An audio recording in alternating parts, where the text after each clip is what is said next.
Nigerians are expected to seek out the best. 2 words to describe the activity. Nigerians are saying, say to you on be the first to know on Core TV News from the north, south, east, west and around Africa. presidential We ambition. break the news. The commitment of the Buhari government is to fight corruption. Now you can catch all the actions live I belong to everybody. as the news spreads.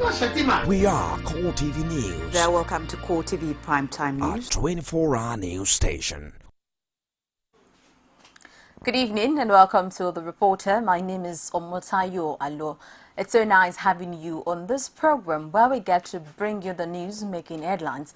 And aside from the news we bring you, we also allow you hear what our correspondent who were at the scene of event have to say about the stories we're filing at this time. And I would like to start with what the president is saying. And President Muhammad Buhari is insisting that not all ministers would be assigned portfolios in the cabinet. Now, the president spoke when Senate President Bukola Saraki formally presented the names of ministers designated to him at the presidential villa. He maintained that economic realities forced him to prune down the number of ministries, even though the constitution stipulates 36 ministers representing each stage of the federation in the cabinet.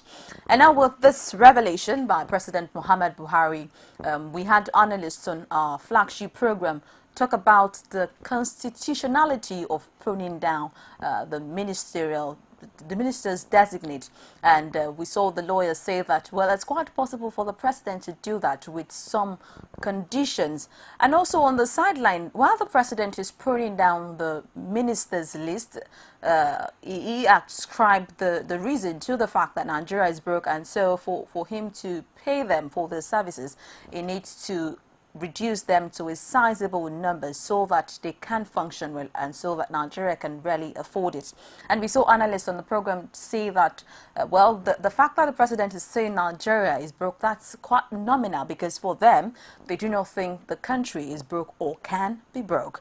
Well, with this revelation, of course, seeing the president insisting that the ministerial lists will be pruned, we can only wait and await reactions and counter-reactions from ministers who will be affected by this directive and those who would possibly have ministries to handle. And analysts also talked about the fact that how many states would be so happy to see that the ministers appointed from their state would be dormant. Let's see which state will have the ministers that are active and what would be the use of all the ministers who couldn't make the ministries that President Muhammad Buhari talked about pruning down. Well, events would tell us what will come up at the end of the day, but time really is the judge of this. Now, moving over, we have that a federal high court in Abuja has adjourned the trial of a former head of service, Stephen Oronsaye, over an alleged 2 billion naira fraud to November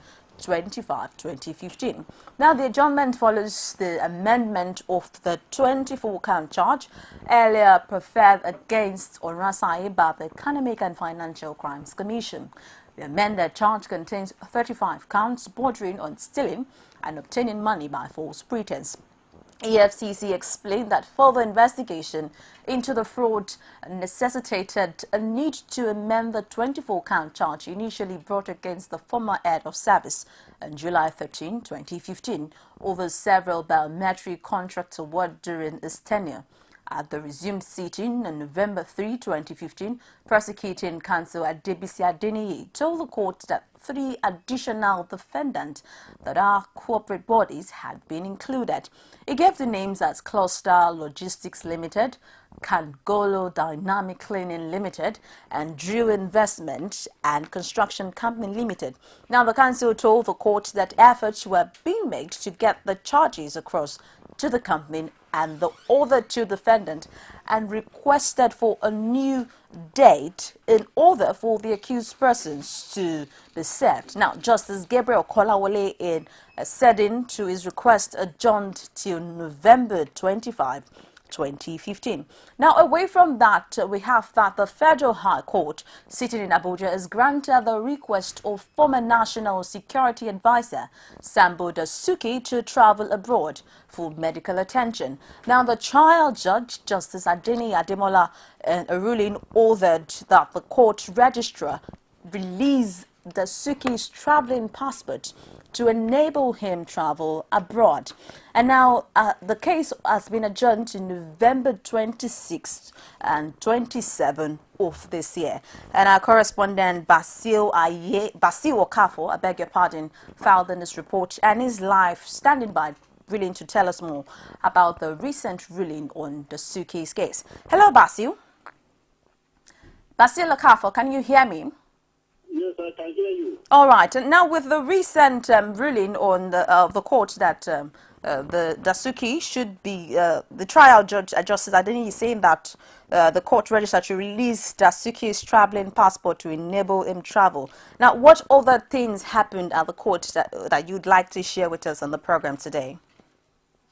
Yes, the other thing I add is that Dasuki, as we later learned, is that he's suffering from prostate cancer, and according to him, only medical doctors abroad can handle that. And he sought to get his international passport, and as you may recall, his international passport was the court ordered for him to surrender his traveling document to the deputy court registrar of the Federal High Court when he was arraigned, and that was the way he was arraigned.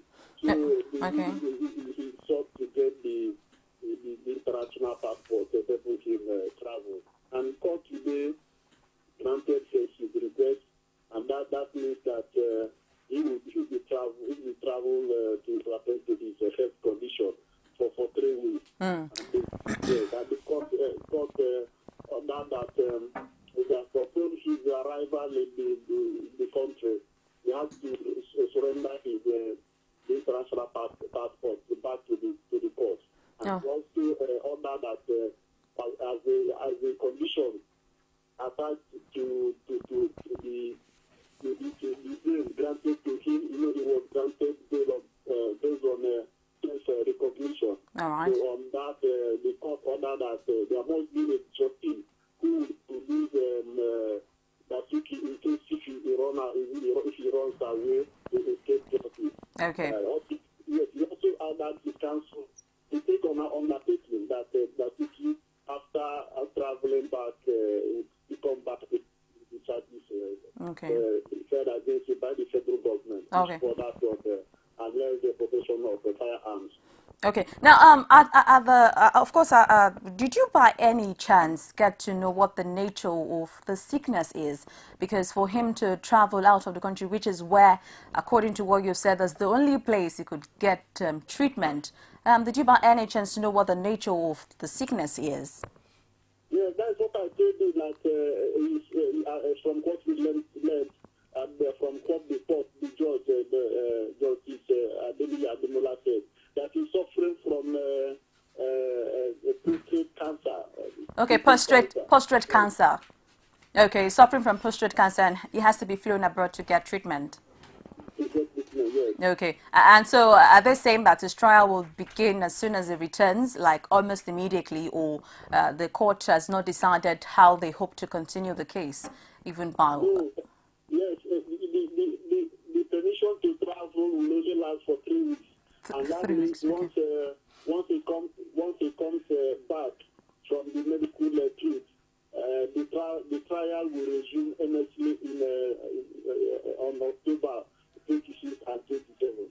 And you also know that federal government has also applied for the trial of Dasuki to the court to conduct a secret trial.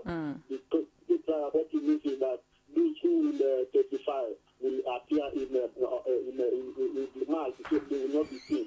But Dasuki Council also approved that. But the court will also rule on that 26th. So I will appreciate if it goes expire with it will start in the next of 25th of October. Okay. November. So regardless of whether he is fine or not, the court meets again in 3 weeks' time. Is that it? I'm saying that regardless of what his condition is after 3 weeks, he has to appear in court in 3 weeks' time. Is that it? Exactly. From the assurance of his doctors, I think the ailment can be handled within 3 weeks. Permission given to him. Okay. So whatever the ailment is, the court said, I don't know if there is the warrant that the ailment, the treatment is good beyond 3 weeks. Okay. So they will still notify the court. But as we left the court today, he was only given 3 weeks. 3 weeks, all right. All right, thank you very much, Basilo Kafo, for that.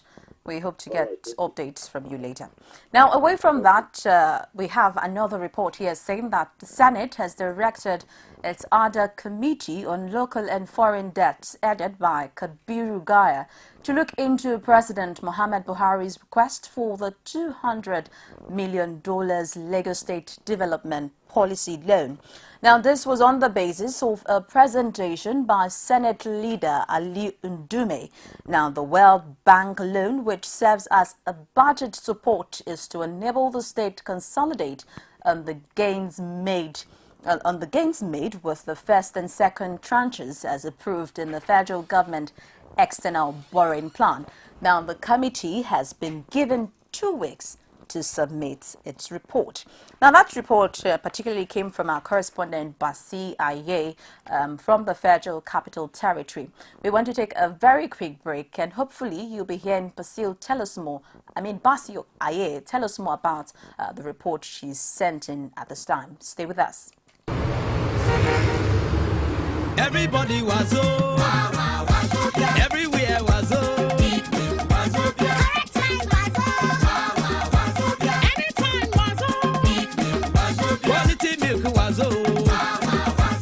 yes, so your correct Peak liquid milk don't come inside Wazobia Park. You fit use Peak Wazobia Park anytime, anywhere. 15 naira Wazo, Peak milk Wazobia.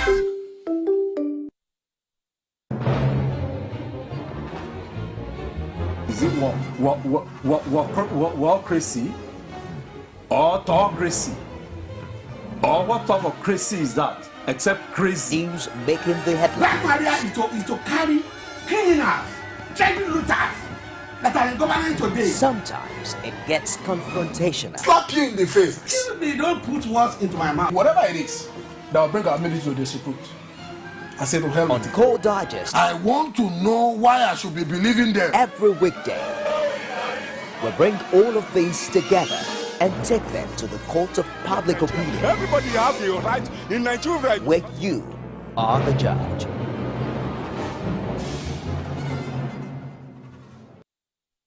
Some pundits believe that as long as the political system is driven by selected few, corruption may be difficult to fight. You should be careful about what you say. I am not the only politician. Even if I've wronged anyone, it's time to forgive me. Please for Arena every Sunday at 9:15 p.m. and a repeat broadcast every Tuesday at 1:30 p.m.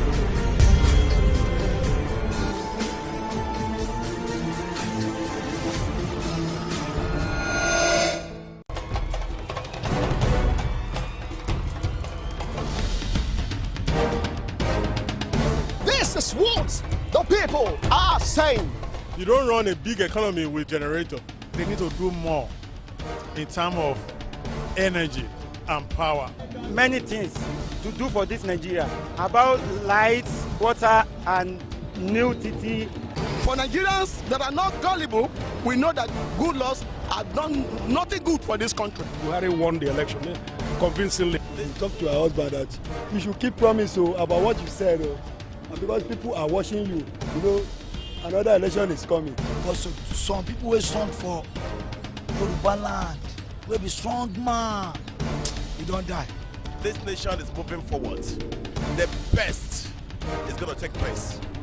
The people giving voice to the voiceless. Thank you for staying with us. It's still the reporter on Core TV News.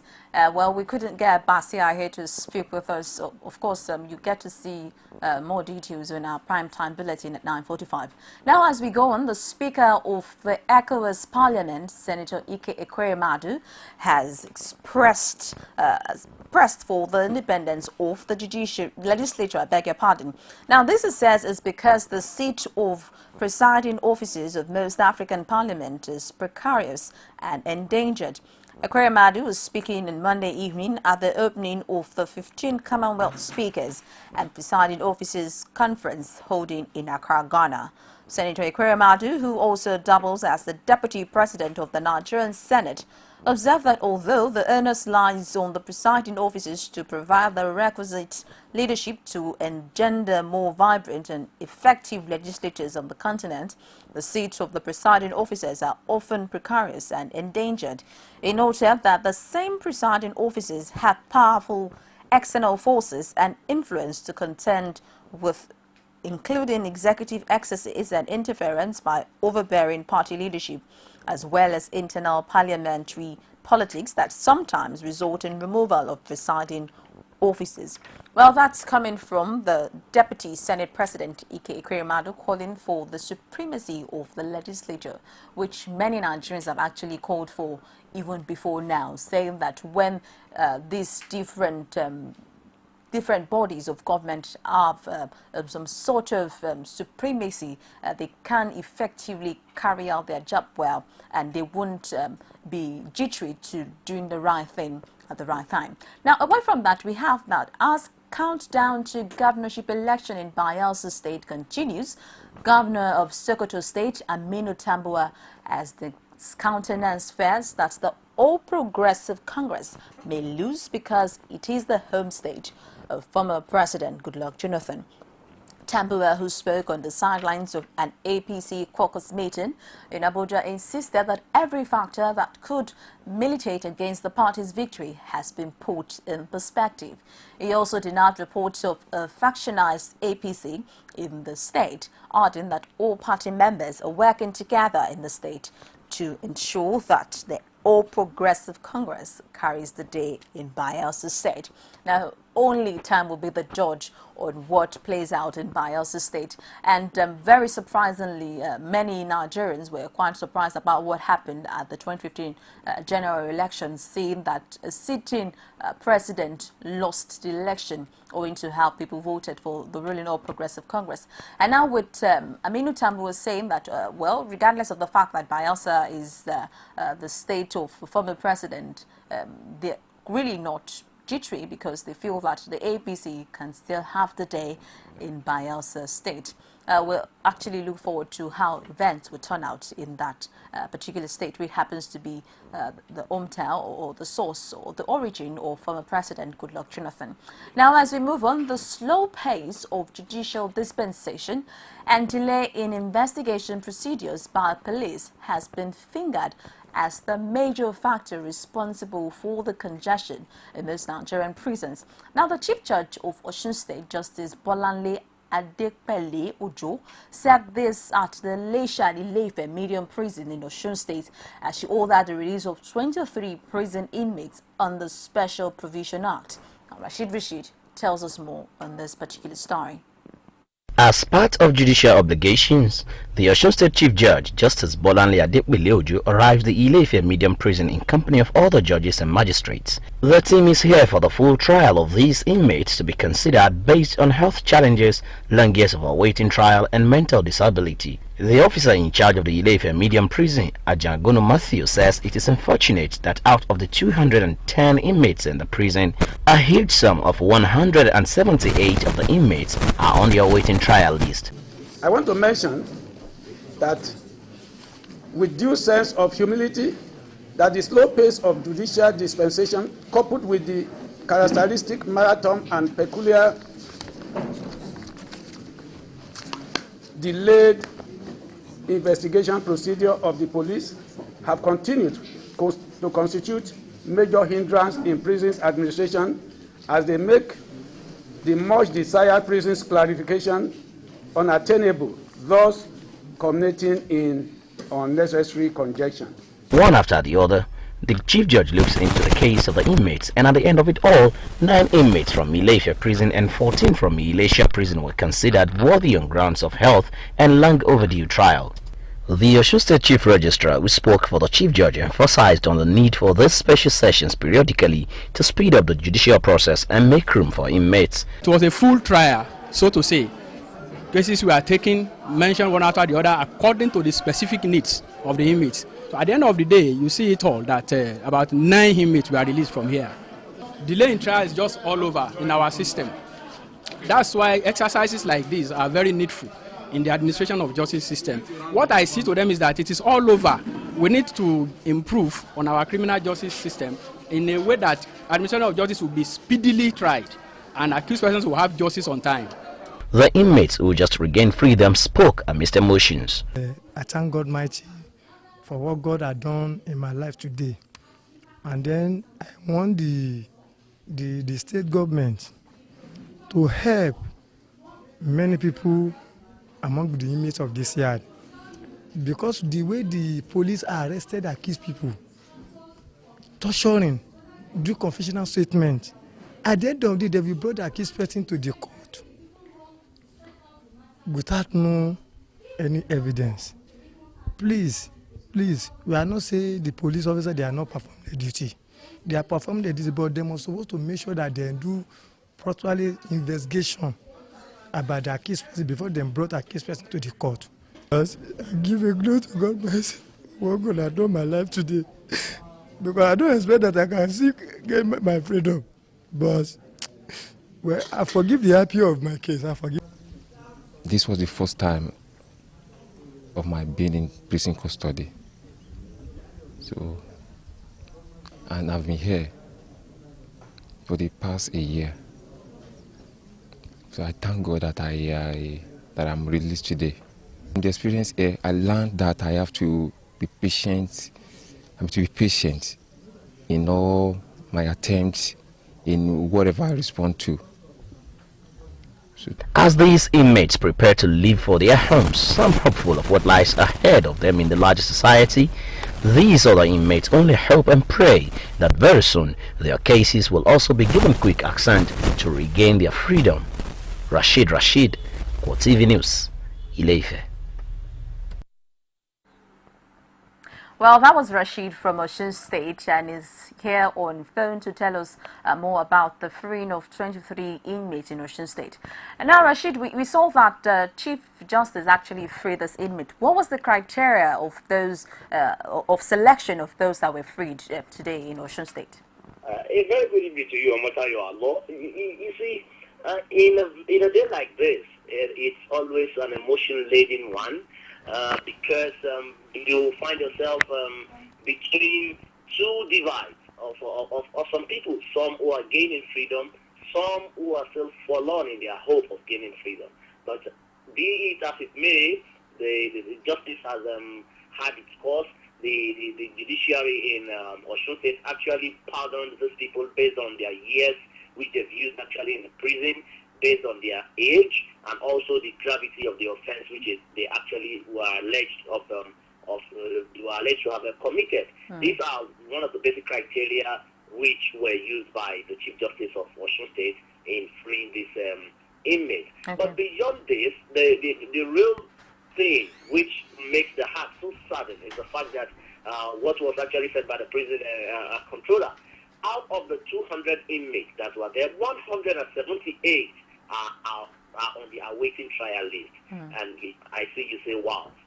It's very disheartening to hear that the justice system, the judicial system in this country is so slow-paced that out of prison, which is housing about 200 inmates, over 3/4 of those people are awaiting trial.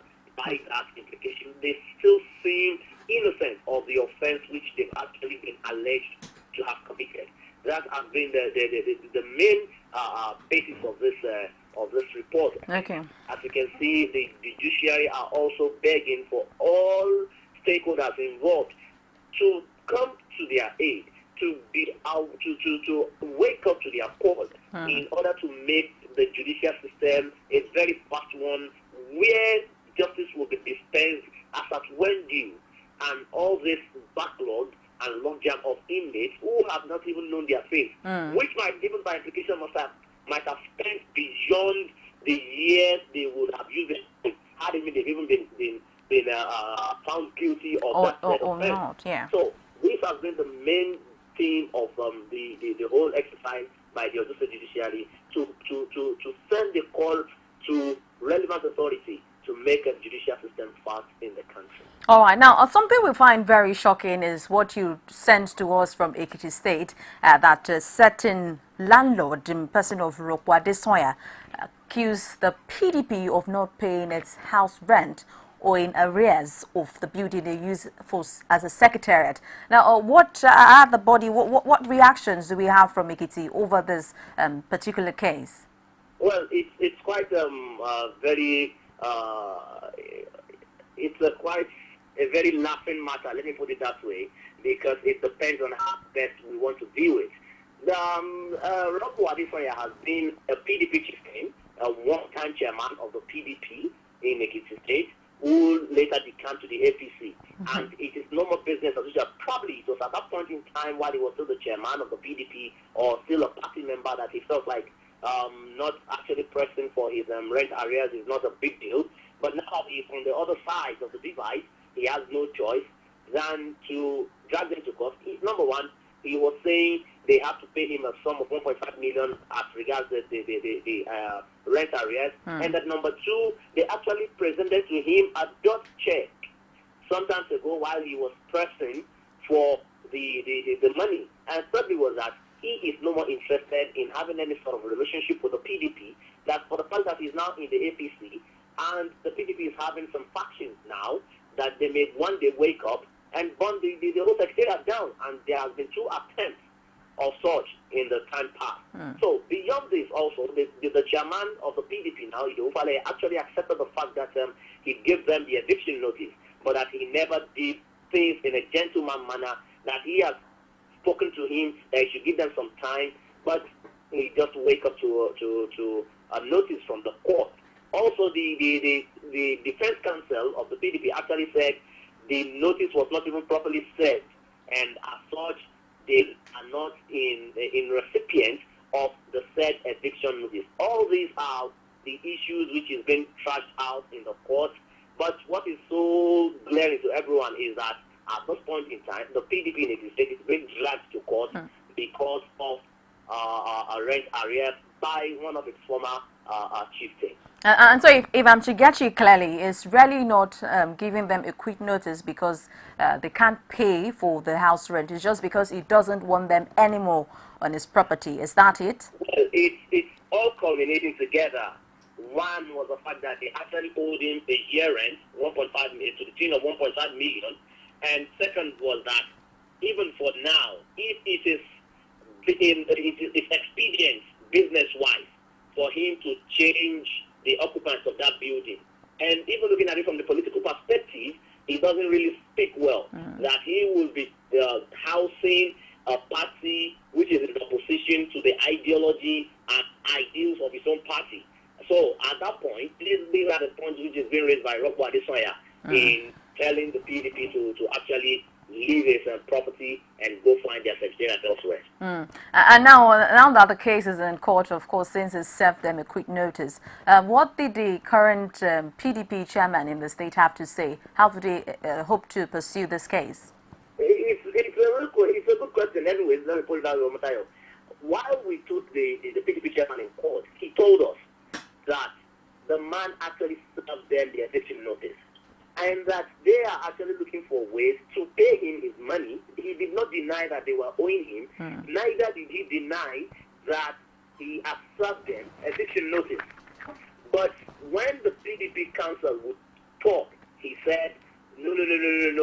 The eviction notice has been served in error because PDP is an entity, and the letter which was used to notify them of eviction should have been given to the state secretary instead of the state organizing secretary. So by that, the plaintiff, which is Rokwa Desoya, has not really served the PDP. It's a contradictory statement between the council and the PDP chairman. But whichever way, they are responding so good. They have their their lawyer in court, and even he's raising objection that the whole eviction notice and issues surrounding it is not really properly done.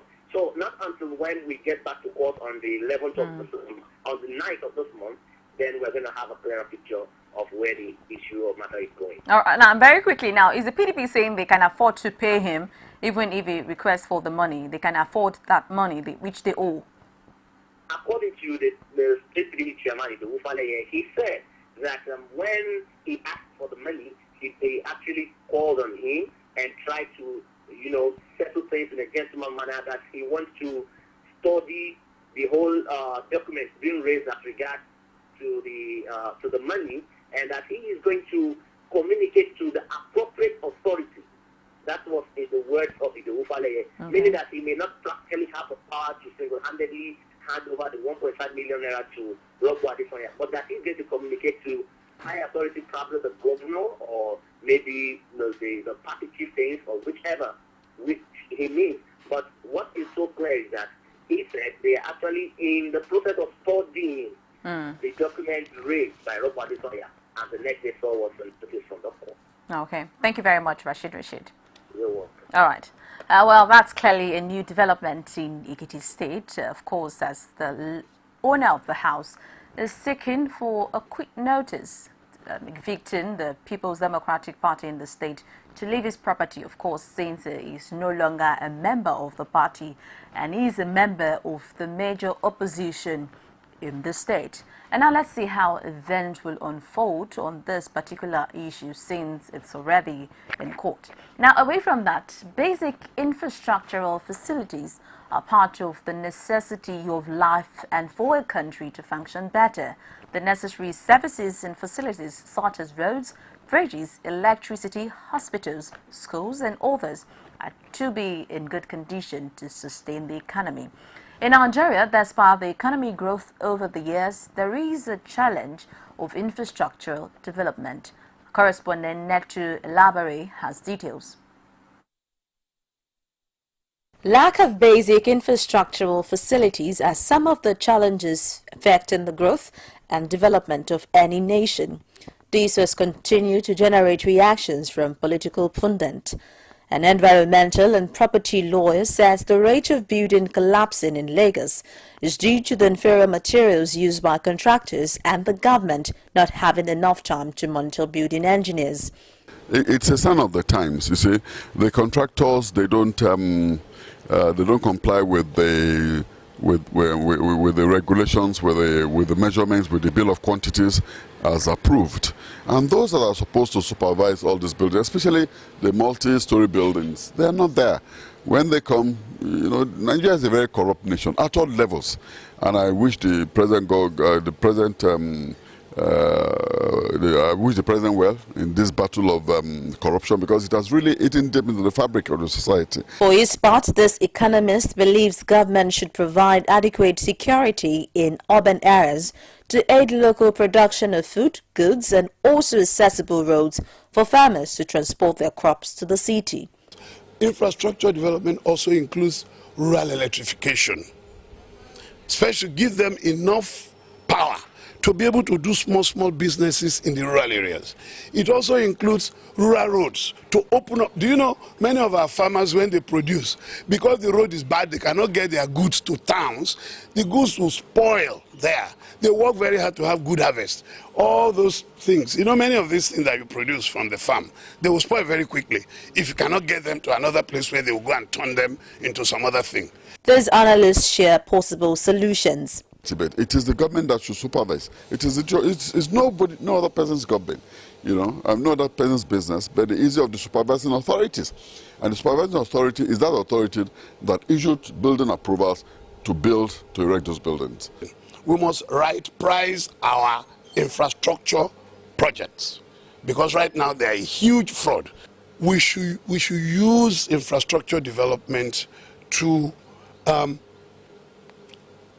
do more to support the economy in a more direct way. It is believed that when adequate infrastructural facilities are in place, foreigners will be interested in investing in Nigeria's economy.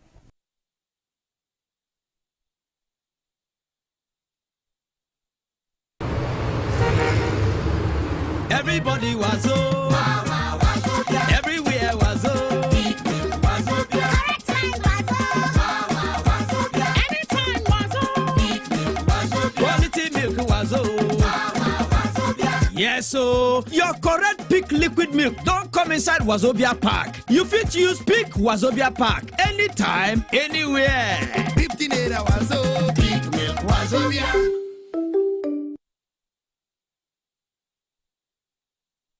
You can now watch Core TV News live from anywhere in the world on our website www.coretvnews.com. Click on Live TV on our website and watch us live. And welcome to Core TV Primetime Days. To follow us on Twitter, click on Twitter icon on our website. On Facebook, click on the Facebook and YouTube to see all our previous news production. You can also watch us live on YouTube. Click Core TV, leave a space, then News. Core TV News, a 24-hour news station.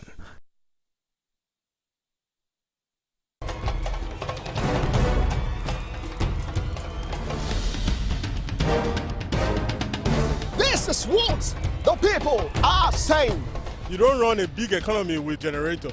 They need to do more in terms of energy and power. Many things to do for this Nigeria about lights, water, and new TT. For Nigerians that are not gullible, we know that good laws have done nothing good for this country. Buhari won the election convincingly. Talk to your husband that you should keep promise about what you said, and because people are watching you, you know, another election is coming. Also, some people will stand for Yoruba land, will be strong man. We don't die. This nation is moving forward. The best is going to take place. The people giving voice to the voiceless. Good to have you back. It's still the reporter on Core TV News. And of course, our correspondent looked at infrastructure development. Many Nigerians are groaning with this. And with President Muhammad Buhari setting up his cabinet, many Nigerians are just hopeful that the dividends of democracy would begin to come to play, and not just whether the portfolios will be pruned or not.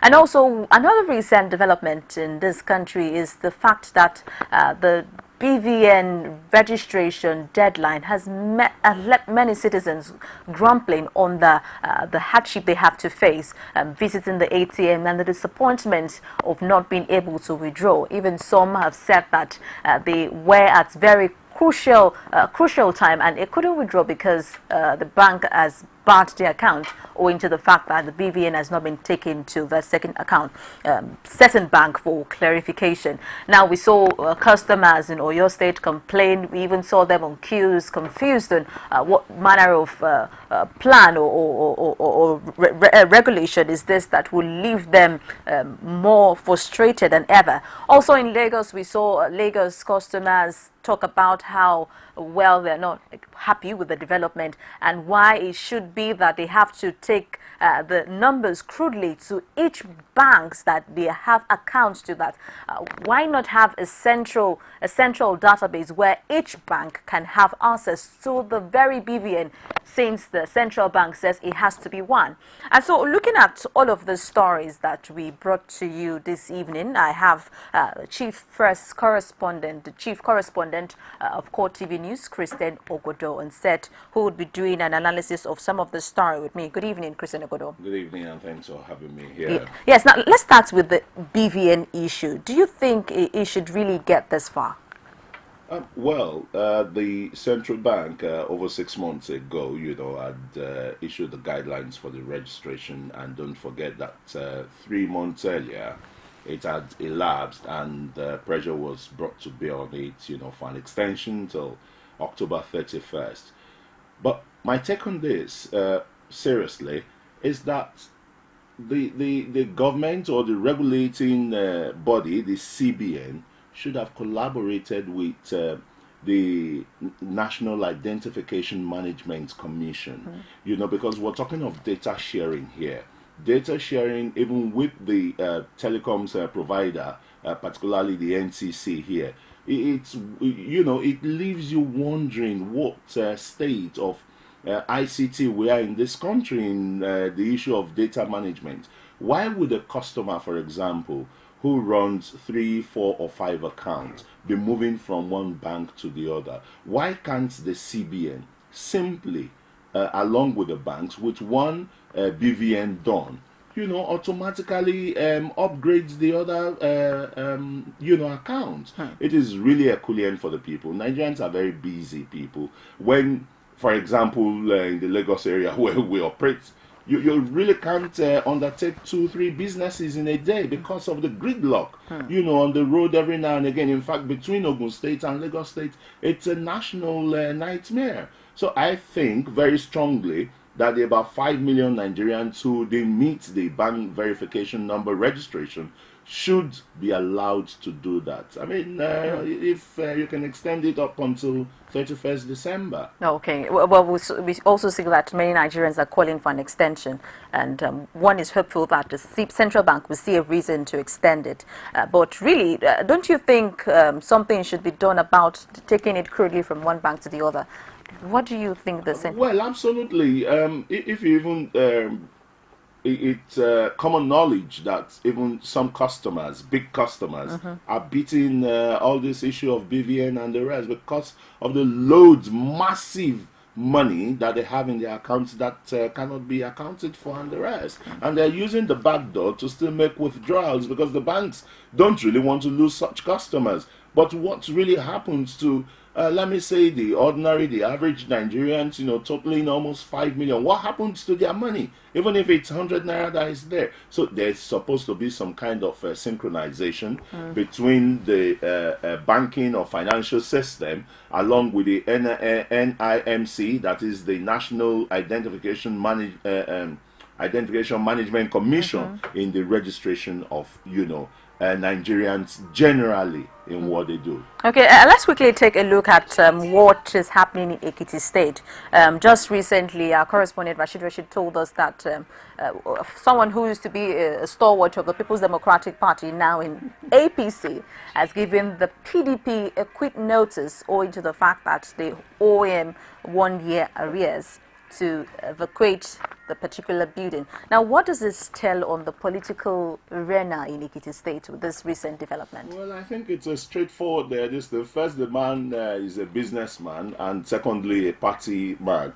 You don't know if he has another job, if politics is a full-time, vocation for him. But he's moved from, one party to another. And of course, he's asking them, please quit my building. You are even still owing me. So there are 2 premises here where he has hinged his survival on. One on the realm of politics and one on the realm of indebtedness. How do you now fault such a man? Except you go to maybe you go for adjudication. Okay. Then let's look at the court ruling on the Suki's granting him to go abroad for treatment. What's your reaction on that? Well, it's really not for me to question the judge's discretion, but if one wants to really look at it, we're still encouraging medical tourism here. So, which means there are inadequacies in our health institutions, like the teaching hospitals and the rest. Are we saying that what kind of ailment does he have that requires overseas treatment? He has prostate cancer. It's treated here in Nigeria. I've seen people with prostate cancer treated in our hospitals here. There is nothing, it's no rocket science, to do that. It's just a waste of our foreign exchange earnings and the rest. And that's why the president is saying, look, Nigeria is broke.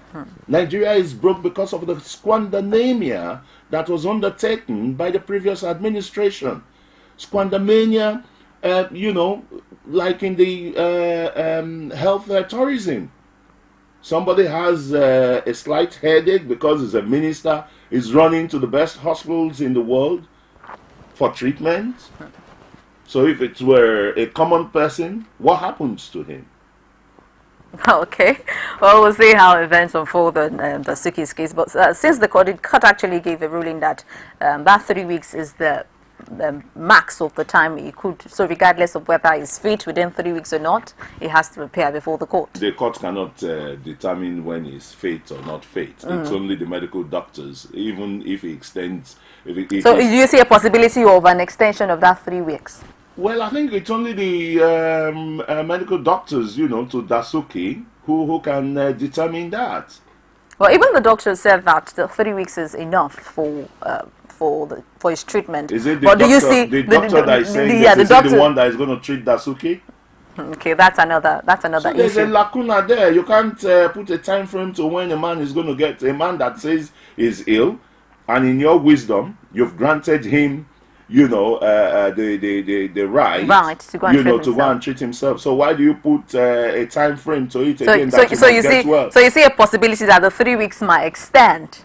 I'm not a Nostradamus or a Professor Pella, but if it does extend, is the medical prerogative of the medical doctor and his patients. Okay, and let's finally round off with the fact that the president is insisting that he will prune down the portfolio of ministries, of course, owing to the fact that he revealed that Nigeria is broke.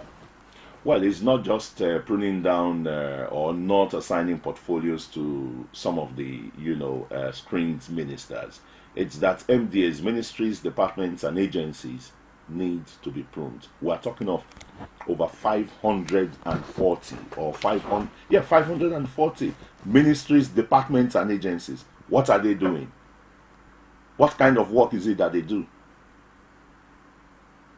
You have NCC, you have NBC, you have NITDC, and all these are interrelated, departments of government. Can't they fuse them and make some of them divisions in one commission? The country is broke, and the man who should know is telling us because of the dwindling fortunes in the oil market.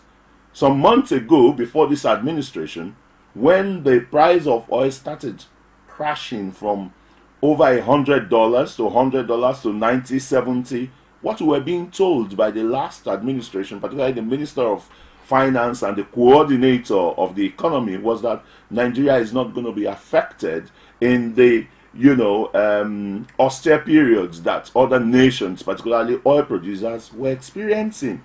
That's to say, the country has more than saved enough for the rainy day.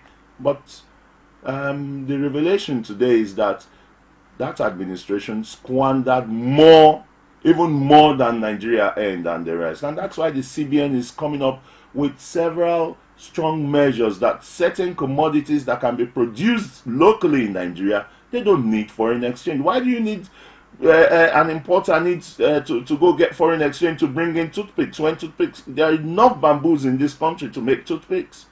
Is it the capacity or the capability to do it? Have they assessed Firo, and Firo cannot make the industrial machines to do these things? There are loads of things. Why import fruit juice? There are 1,001 fruit makers in this country that should be encouraged. It does not have to be a gigantic fruit manufacturing company. Just small scale. Somebody who can manufacture as much as 500 sachets or cans or something, they should be encouraged. And we have the products, the raw materials, in abundance in this country, even being wasted. Christian Ogodo, do you think Nigeria can be really broke? Oh yes, very well. Any nation can be broke. We saw the downturn in the biggest economy in the world, in the United States, about 3 or so years ago, and they are still only just recovering from it. So why not? Nigeria as a nation can be broke, because if you're not prudent in the management of funds, if you're appointing a minister, like the president said, that he cannot, cope with the assistance and the financial requirements that will go with a minister, having maybe 4 or 5 essays, the essays will have PAs or essays again. So you're talking of a retinue of staff around the minister that could be more than 20. Okay, now, do you see a pruning of the campaign promises of the All Progressives Congress, like the free food in schools and 5,000 naira stipends for unemployed graduates? All those are very possible. Free food, Nigeria is has in abundance, and all sorts of agricultural products that can feed the nation. We don't have any business importing. So you think that is still possible even when Nigeria is broke? The 5,000 naira monthly stipends, is that possible? It is possible. Let the National Planning Commission, for example, come out with statistics of those Nigerians that are really unemployed. And when we talk of these unemployment, is it the white-collar job unemployed people? We see a lot of Nigerians who, eke out livings from different services and opportunities. So is it just the man that is not employed in the banking sector, in the blue chips companies that are unemployed? Okay. Now, how much hope do you have in this administration of learning from the challenges and taking Nigeria to the next level? Well, you have a president that is very prudent, very austere, very frugal. He's not ostentatious. Is not a squandermania in all material particulars. Let me use those two words of his as far back as 1983. And I think he's going to drive Nigeria's economy, to what I call El Dorado. All right. Well, let's see how time will tell. Okay, thank you very much, Christian Okodo, for being on the program. Thank you for having me. All right, and thank you too for staying through the course of The Reporter. My name is OMOTAYO Alo. Have a lovely evening. You can now watch Core TV News live from anywhere in the world on our website www.coretvnews.com. Click on Live TV on our website and watch us live. And welcome to Core TV Primetime Days. To follow us on Twitter, click on Twitter icon on our website. And Facebook, click on the Facebook and YouTube to see all our previous news production. You can also watch us live on YouTube. Click Core TV, leave a space, then News. Core TV News, a 24-hour news station.